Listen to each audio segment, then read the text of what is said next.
Welcome back to another episode of Growing Up in the Wilds of Suburbia. I am your host, Sir Chad Everett Brochure. So, I just wanted to do a quick video here since it's the weekend. I really need to, it doesn't matter. I mean, all of what I do is always up to creating the journey less often taken, but the one that people seem to admire about, like let's say you meet somebody and you're like, wow, you really are incredibly mature. You handle situations very well. It's an interesting fact and aspect about humanity is that some of us face whatever thing that we are attached to and it doesn't manifest itself, or if it goes another direction. We face the steps. We have the introspection. We want to see how we can become better at experiencing the thing that we want to experience, right? It's what you do for goals. Most of us are only taught in specific dimensions of life on how to achieve a goal, but not all of life. And then you find out that, you're 40 something years old and people don't seem to, like you're not able to tolerate specific scenarios or situations like others can. And I've spoken about this a bit in recent videos about the dragon in Pandora's box, using those as placekeepers because it's easier to wrap your mind around it when you understand the stories of both. Pandora's box is the painful experience you never want to experience again, and the dragon is usually the thing that scares you away from how to face whatever it is that's blocking you from your integrity.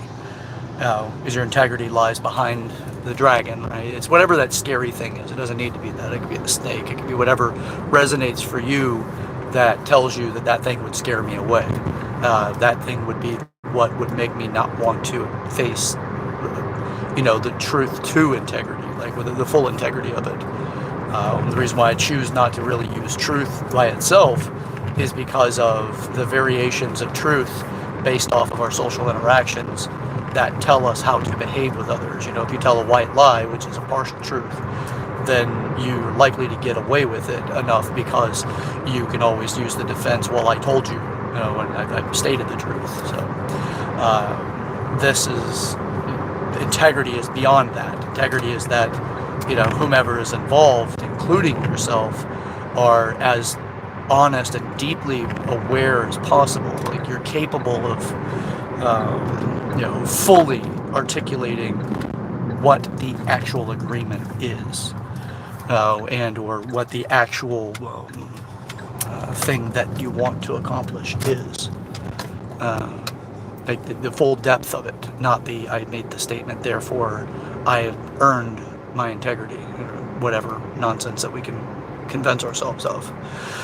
So what's come to mind for me is the journey, right? We all go through things. A lot of us hide what we're going through, or we use it as a leveraging thing in order to get our way. Either we deny that we're going through it, avoid it. We commonly do this because society has conditioned it that men are stoic and they're strong and they're hard and they're driven and stubborn and like all of these things that we use as the descriptors for men, but expressing emotion effectively is shunned upon for a lot of men. They consider it to be more of an effeminate trait, so that men typically do not express those things. They don't cry often. They don't do things like that. Now, crying often could also be a symptom that there's areas that you haven't developed and you're not willing to develop them. But like in my case, in the journey that I've been on, 3 weeks ago, Thursday, now I'm into the fourth week, something major changed in my life. And it's facing that thing that changed, right? And being honest about it. That's why I'm even willing to do videos in that space of sensitive, experience and emotion.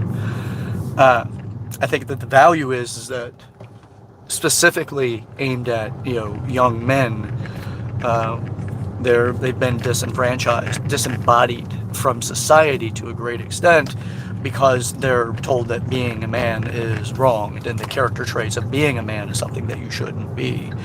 And I grew through that myself, but this is far more aggressive than what I grew up with. This is where it damns and it condemns men for being men.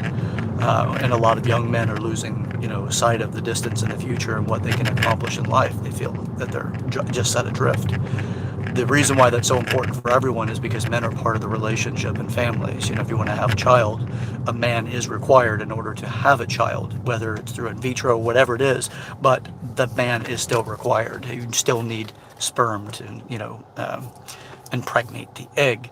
So it's important that we do start better creating balance in this world again. So if men go on continuing to deny their emotional state and what they're going through, then women will continue to have the gripe that men are unavailable and emotionally detached, or when they finally crack or fracture, or they fall apart and they fall into chaos.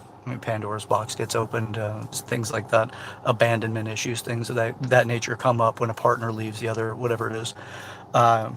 Then men become incredibly undesirable because they then go from being the thing that you knew, this stoic creature, this thing capable of truly creating this reality, like a leading star in a lot of relationships, the leading or guiding light.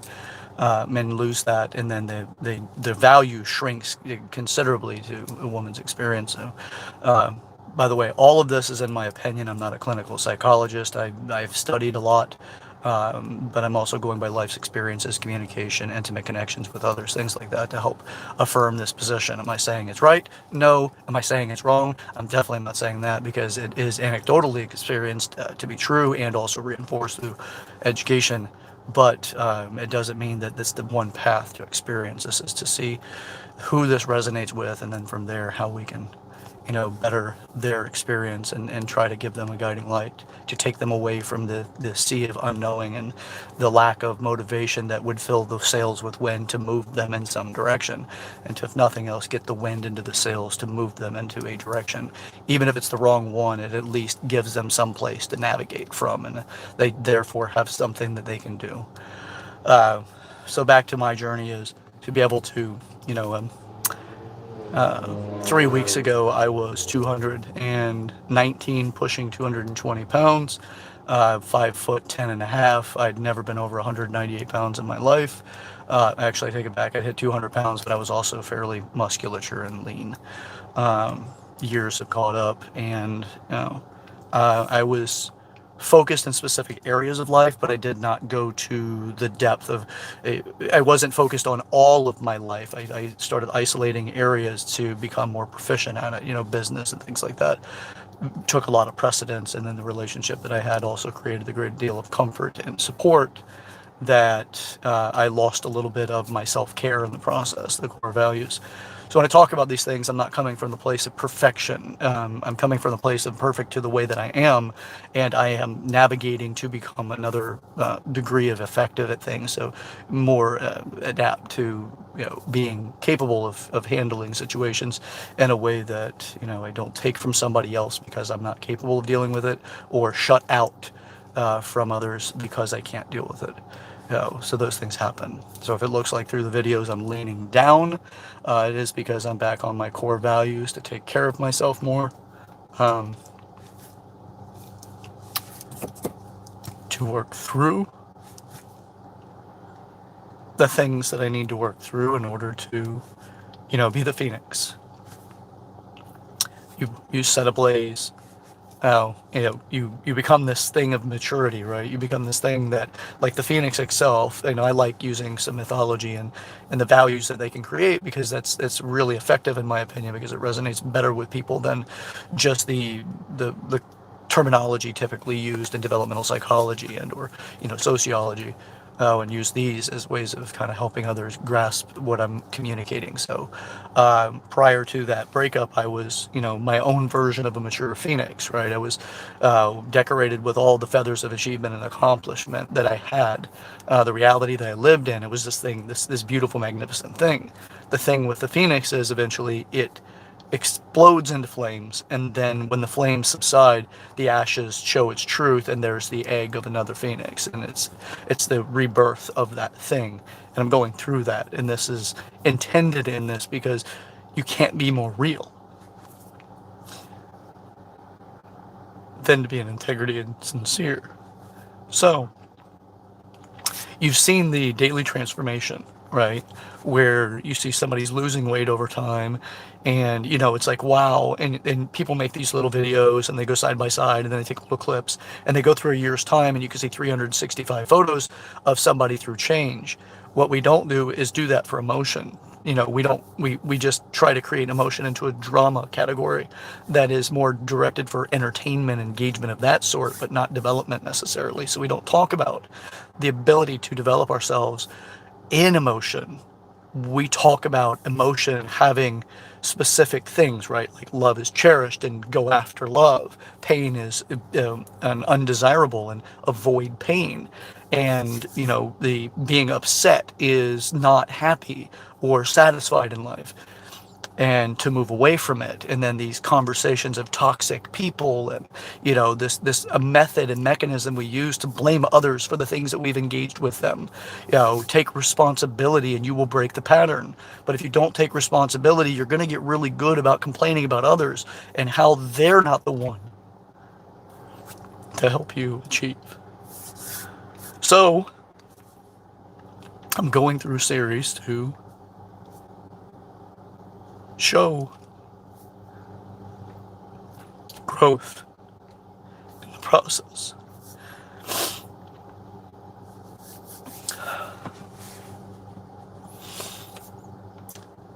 The great thing about this is honesty, transparency. You can hear it in a voice. You can see it in a behavior. Like now, right? My voice is crackly. I grew up not expressing emotion well. So this is a method to help grow through that so that I don't go silent when communication is necessary. So, you'll see through the videos my ability to navigate when the emotion gets you. It's a process to be truly honest, transparent. This is what society conditions men away from. So the before and afters, right? And then the journey. You'll see it. I'm not using the socially acceptable coping mechanisms that people commonly do, right? End one relationship, rush off into another. No. Self-reflection. Development. I don't want to avoid the pain in the future. I want to grow through that possibility. To be able to do and be when confronted. If, loss happens again, and it will, right? You can lose a loved one due to death. Circumstances, right? They can be removed due to, penalties through law or whatever, right? Put in jail or prison, whatever it is, just as life happens. Or one day they wake up and they just realize that they want to go to the path and you're not part of it. So you can't predict those things, but you can do something now to navigate it differently in the future, right? To accept more, but be able to move through it and have less negative consequences because you've outgrown it, right? The phoenix again. Ashes to the new bird, right? The egg to the new phoenix. So that's what you're witnessing in this process. So I go from being as articulate as possible to sounding like I'm shaky and can't even put out a word properly. So this is part of the process, and you'll see it, if you will follow this channel. Why not? I'm not going to hide it. I'm not perfection. I'm intending to help create opportunities for growth for others. Same as for myself. So, with that, again, I have to end this video. My day is calling. I have to get to my obligation. So, it's not obligations, to my my set agendas for the day. So, with that, search out our brochures. This is Growing Up in the Wilds of Suburbia, and until next time, let's try to live all out, as much as we can. All right, until next time, see ya.